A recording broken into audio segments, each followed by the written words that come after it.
আমার যে প্রাণটা চঞ্চল হয়ে উঠছে। গৌরীদাস বলছে, কি বলছি প্রভু? ও প্রভু, আমরা তো কলিযুগে এসেছি, কলিযুগে তো রাধারানী নেই। ও প্রভু, কলিযুগে এসে তুমি রাধারাধা বলে কাঁদলে তো হবে না। তবে আমি শাস্ত্রে শুনেছি, গৌরীদাস বলো প্রভু,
বলে গোড়া হলো না চেতন,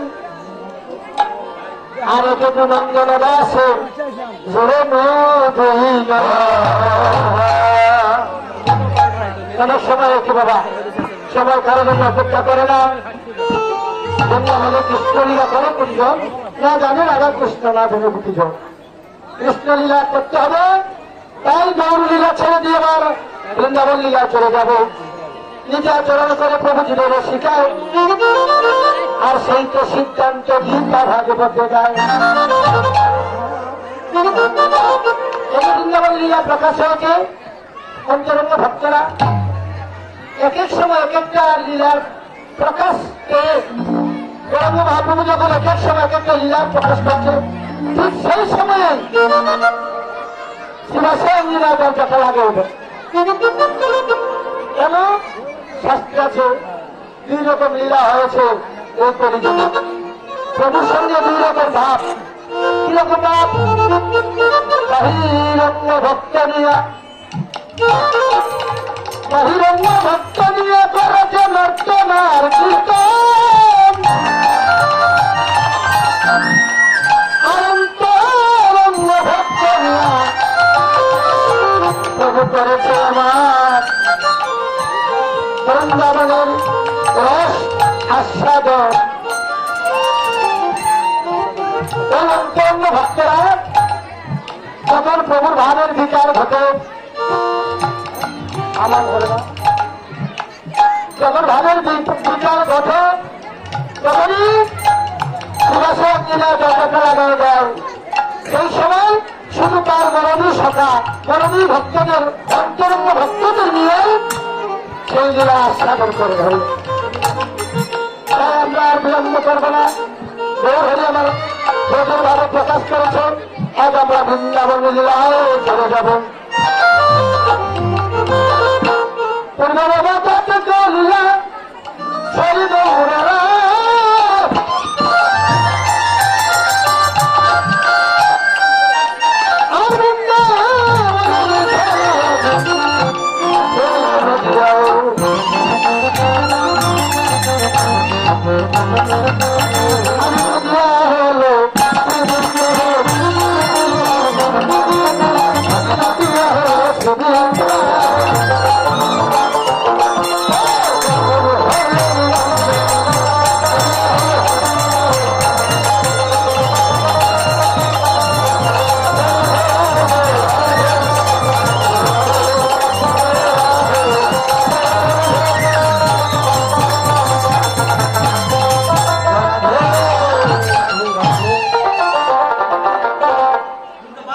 থাকো দাই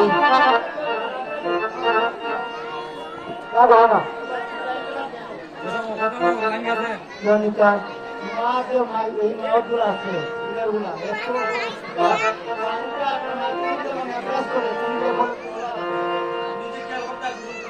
একটু বক্তব্য বুঝতেছে না চেষ্টা করতেছে কিছু হাম্মাম হাম্মাম হাম্মাম বলে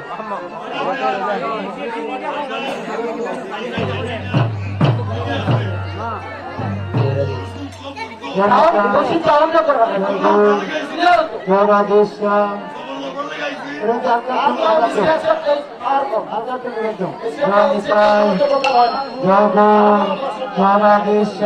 কত হইছে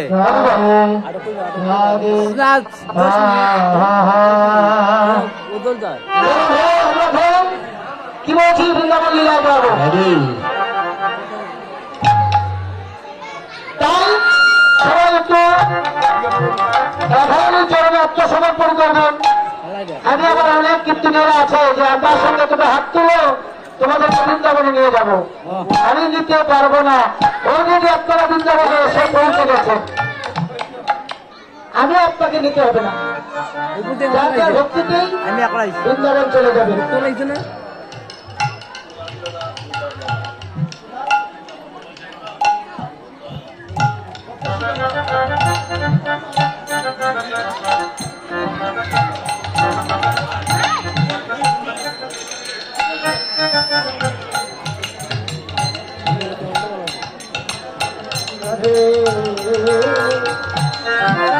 টাকা নাই আমার নাম হইছে